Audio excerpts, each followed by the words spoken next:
हाय मित्रांनो, शुभ सकाळ. आम्ही बघा संध्याकाळी आम्ही किती वाजता झोपतो? 9-10 वाजेपर्यंत. म्हणजे ह्यांना यायला उशीर झाला तर आम्हाला उशीर होतो झोपायला. पण तुम्हाला सांगू का, 8ला जरी झोपलं 8 वाजता तरी माझ्या जीवाला सकाळी उजडेपर्यंत झोप वाटते. पण ह्याने असा माणूस आहे तर असं वाटलाले मी राहू का पळून जाऊ. माझ्या जीवाला ह्याने सकाळी 4:30-5 वाजता उठवणार म्हणजे उठवणारच. कानात तर बोलणार, ढकलणार तर पलंगावून असं करणार. मग मला सांगा मित्रांनो, झोप नाही झाल्यावर माणूस दिवसभर फ्रेश राहील का हो? तुम्ही सांगा कमेंटमध्ये, फ्रेश राहील का माणूस? किती माझ्या जीवाला 8-10 तास झोपच वाटते. अरे माणसाला झोप किती तास असावी? 7 तास 8 तास बस झालं. हिला तरी अजून पडू वाटतं, इथं असं झोपू वाटतंय का सांगता सोय लय आराम तर घेऊ वाटतंय. अंबानी सारखं. काय झालं मित्रांनो, ह्या असं पाऊस जर रोज 8 दिवस झाला कंटिन्यू पाऊस. म्हणजे 6 वाजले 5-6 वाजले का वारं वावदान सुटलं, परत पाऊस शिवलाय.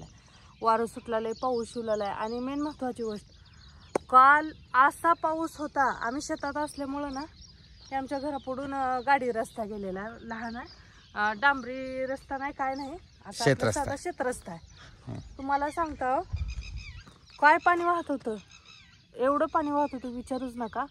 परत मी ह्यांना व्हिडिओ कॉल करून दाखवला. ह्यांनी म्हणतात अरे बापरे एवढा पाऊस झाला.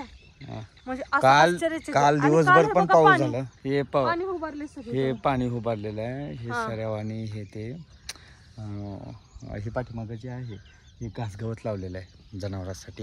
म्हणजे उन्हाळ्यात लावलं होतं, येते का नाही म्हणून. आणि पाणी बोर असल्यामुळं, बोरचं पण पाणी सोडल्यामुळं ते आलं नाही. पण काय माहित आहे का, निसर्ग एक असं एक आपल्याला काहीतरी सांगून जाते की विचारच करू नका. बघा, कुठल्याही गोष्टी जास्त वेळ राहत नाहीत. म्हणजे कसलीही परिस्थिती असो. आता मग 8 दिवसापूर्वी एवढं गरम होत होतं, पण आजची परिस्थिती काय आहे? आज एवढी थंडी वाजते. आणि आम्ही शेतात असल्यामुळे आमचे जे शेड आहे ते शेड असं थंडगार पडलेलं असतं. राजाची राणी शेड मध्ये राहते. अरे वेड्या, शेड मध्ये राहण्याची काय मजा माहितीये तुला? ज्यावेळेस तू शेतात राहशील, कधीतरी तुला शेत जर असेल तर तू शेड मार, शेतात राहून बघ एका दुसरा दिवस पाऊस पडताना, किंवा पाऊस नसला तरी राहून बघ. किती शांतता असते, किती असं म्हणजे एकमेकांना वेळ देता येतो. आम्ही काय झाले, आम्ही ही शेतामध्ये राहतो. या शेतामध्ये एवढी शांतता आहे, एवढं ही आहे. आम्हाला आमचं गाव जवळजवळ 1 किलोमीटर आसपास आहे. राजाची राणी खरंच राजासारखी राहते. आणि शेतातलं वातावरण एवढंच चांगलं असते. आणि बऱ्याच जणांना काय वाटतं माहिती आहे का मित्रांनो, असं म्हणत नाही की तुम्ही नाव फ्रेश हवा आहे, म्हणजे असं काय कसल्याही प्रकारचं प्रदूषण नाही किंवा ध्वनी प्रदूषण नाही. बाई कशी राहते, काय करते. अरे शहरातच लोक स्टायलिश राहावं असं काय नाही. प्रत्येकाचं आपापलं राहणं आहे, आपलं बोलणं, आपलं राहणं, त्याच्याविषयी आपण कमेंट करणं चुकीचं आहे. प्रत्येकाला आपापलं जीवन जगण्याचं स्वातंत्र्य आहे. आणि ती स्वातंत्र्य मला माझ्या नवऱ्याने पूर्ण दिलेलं आहे. मी कसं राहायचं, काय करायचं, काय नाही, मी असं तुम्हाला नाव ठेवत नाही. मी माझे विचार सांगण्याची एक माझी पद्धत समजा थोडक्यात. पण कसं आहे माहिती आहे का, प्रत्येकाने आपापल्या लिमिटनं राहावं. मला जसं राहायला आवडतं तसं आमचे राजेसाहेब ठेवतात. असं काय नाही मला हे कपडे घालू नको, ते कपडे घालू नको, तू अशी काय करते, तशी काय करते, मला असं काही म्हणत नाहीत. आणि मेन महत्त्वाची गोष्ट, आम्ही असल्या थोड्या गोष्टीवरून कधी आमची भांडणं झाली नाही, होणार पण नाहीत. आमच्या डेंग साहेबाला स्टायलिश राहिलेलं आवडतं. साडीपेक्षा जास्त म्हणजे फॅशनचे जरा कपडे घालावी, नवीन काहीतरी करावं.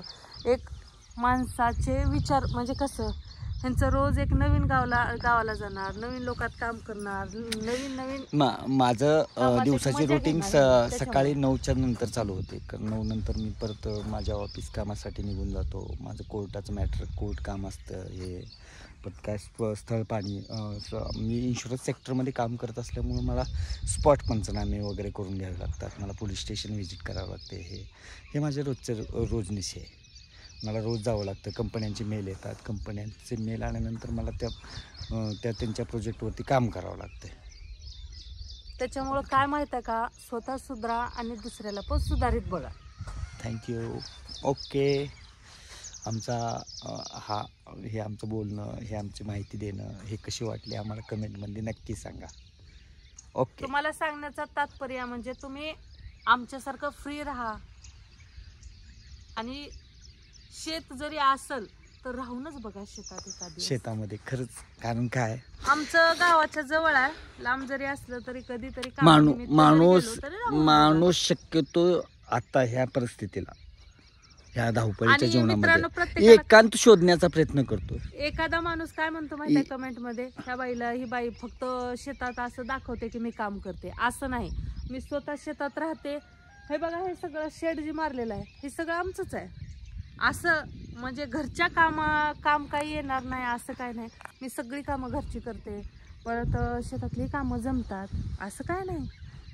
पण काय माहिती का, मला सकाळीच उठायचं लय कंटाळा येतो. मला जरा उंच जाऊ दे, तू माझ्यापेक्षा उंच दिसला. बोला. काय माणूस आहे हो हे. Okay, thank you. Bye bye.